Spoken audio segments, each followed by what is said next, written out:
Senhor Presidente da República, Senhora Presidente da Assembleia da República, Senhor Primeiro-Ministro e demais membros do Governo, Senhor Presidente do Supremo Tribunal de Justiça, Senhor Presidente do Tribunal Constitucional, Senhoras e Senhores Deputados, Senhoras e Senhores convidados. Passados 40 anos sobre aquela límpida madrugada de sol e esperança, com chuva de cravos e de sonhos, que imprimiu cor, liberdade, democracia e paz aos dias que lhe seguiram, que nos trouxe tanta e tanta coisa, falamos hoje de Abril. Porque Abril é o dia que é preciso falar todos os meses, todos os dias, mas hoje mais do que nunca. Falar de Abril sem amarras e sem permitir que a mentira lhe roube a luz, a alegria inicial e o sonho de um povo que 40 anos depois continua a aspirar por um país capaz de se reencontrar com os valores que nessa madrugada foram convocados para fazerem parte do nosso destino coletivo. Falar nessa madrugada é falar dos capitães de Abril que, com uma determinação singular e de forma absolutamente elevada, foram capazes de dar corpo ao sentir de um povo inteiro. Mas é também falar da resistência, do inconformismo e da coragem de tantos homens e mulheres que, partilhando causas e valores que consideravam justos, lutaram durante anos por esse dia de sol e de esperança e de chuva de cravos e de sonhos. Por isso, em nome do Partido Ecologista aos Verdes, gostaria de saudar os capitães de Abril e os homens e mulheres que lutaram por um país livre, capaz de promover a paz e a justiça social. Senhora Presidente, senhores e senhores deputados, falar de Abril é falar de uma jornada que enterrou definitivamente uma ditadura, ao mesmo tempo que nos abriu as portas para um mar de possibilidades. Abril deixou para trás a censura, a perseguição, as prisões políticas, a tortura, a guerra e o adeus até ao meu regresso. Para trás ficou um país a preto e branco, cinzento, descalço, onde a mortalidade infantil imperava e o analfabetismo era moda. Onde o ensino era só para os ricos, o tal ensino de que alguns hoje têm saudades. Saudades do tempo em que se batia e humilhavam as crianças e os jovens e que mantinham o ensino ao nível da propaganda fascista, onde a régua e a cana da Índia eram instrumentos de trabalho, como o ponteiro, a lousa ou o quadro. Tudo isso e muito mais, Abril remeteu definitivamente para os arquivos da nossa história. Mas hoje, 40 anos depois, e ainda que nos digam que são provisórios, sentimos indícios de ressuscitar de situações que pensávamos que Abril havia resolvido. Antes de Abril, a saúde comprava-se e a pobreza ganhava contornos de generalidade. A fome espreitava as casas e instalava-se até à mesa de muitas famílias portuguesas. A reforma era um caminho que obrigava os idosos a percorrerem as ruas de mão estendida. O trabalho não era um direito, mas um favor dos patrões. E, infelizmente, qualquer semelhança com o que vemos hoje não é apenas pura coincidência. Na verdade, Abril promoveu uma substancial melhoria nas condições de vida das pessoas. Representou um impulso no progresso social sem precedentes na nossa história. O pensar deixou de ser crime.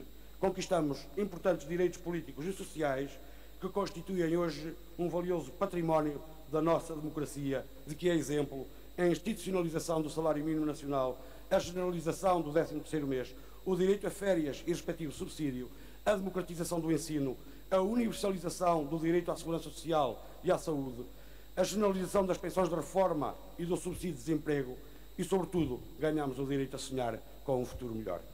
O sonho de um país livre com justiça social, pautado por um desenvolvimento sustentável e de preservação dos recursos naturais.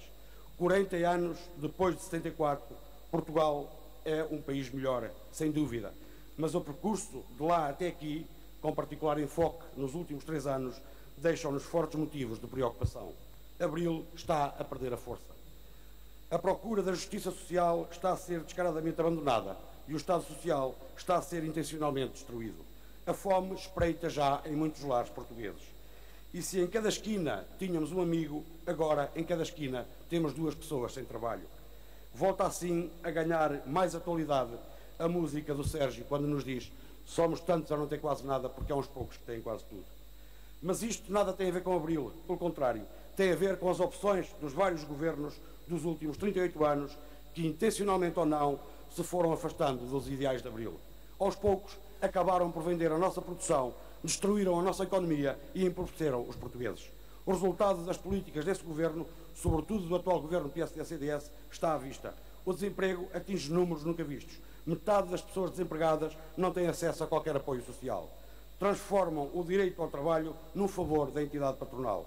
Cortam nas prestações sociais, cortam nos salários e nas pensões. Impõem um brutal aumento de impostos. A justiça é só para alguns. A saúde passou a ser um luxo e o transporte de doentes uma miragem. A educação é só para quem tem capacidade económica. Transformam os jovens licenciados em imigrantes. Transformam empresas do Estado que dão lucro em negócios chorudos para o setor privado. Transformam cidadãos com direitos em clientes com necessidades que se satisfazem no mercado. Agravam as problemáticas ambientais. Deixam a nossa costa à mercê do clima e da agitação marítima. Procuram mercantilizar recursos fundamentais à vida, como é o caso da água. Privatizam a EGF, deixando fora do controle democrático o setor dos resíduos, que é um setor estratégico e fundamental para o país, para a saúde, para a qualidade de vida das pessoas e para o equilíbrio ambiental. Um grupo rentável, com lucros acumulados nos últimos 3 anos na ordem de 62 milhões de euros. Um verdadeiro monopólio natural. A remoção do amianto não passa de um manto de promessas vãs. Transformam a política de conservação da natureza numa oportunidade de negócio. Levam os baldios aos compartes, extinguem freguesias e desrespeitam a autonomia do poder local. E já que não multiplicam o pão, multiplicam a pobreza, que atinge hoje níveis nunca vistos depois da Revolução. A pobreza não para de aumentar, como não para de crescer a injustiça na distribuição da riqueza. Mais de 40% dos desempregados e 11% dos empregados são pobres e o risco de pobreza entre os menores de 18 anos é atualmente de 24%. Aumenta o fosso entre os mais ricos e os mais pobres. 2,5 milhões de portugueses em risco de pobreza, em virtude do desemprego, dos baixos salários, da carga fiscal e dos cortes nas pensões. Hoje, em Portugal, empobrece-se a trabalhar. Do outro lado, estão os milionários, que apenas num ano aumentaram as suas fortunas em 17%.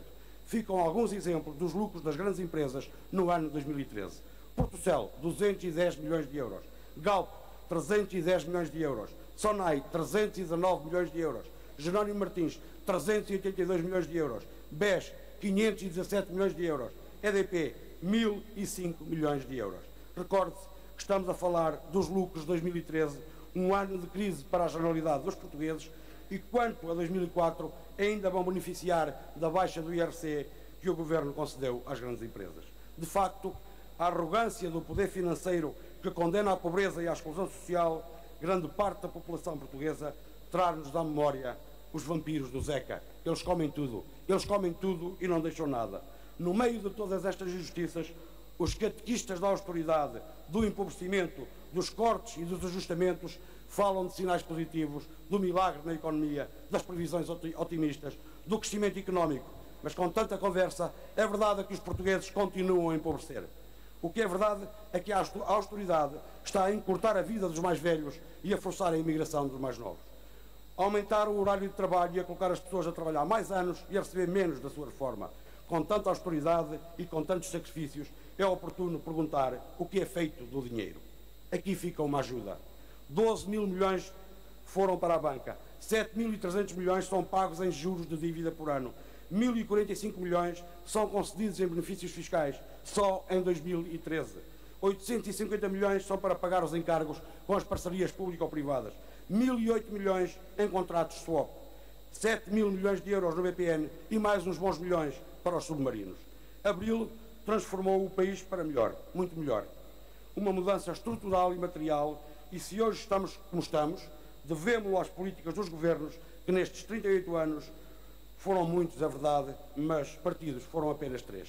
O poder dos mercados não pode estar acima do poder do Estado. Os mercados estão a tentar expulsar o Estado da economia e a mercantilizar o Estado social, e os governos têm vindo a permiti-lo. Abril nada tem a ver com isto e, portanto, é justo que os portugueses penalizem em futuros atos eleitorais os partidos responsáveis pela situação. E já que o governo não muda de políticas, os portugueses deveriam ter a oportunidade de mudar de governo. 40 anos depois, é a altura dos portugueses exigirem o reencontro com os valores de Abril e exigirem um governo que respeite a Constituição. Viva o 25 de Abril!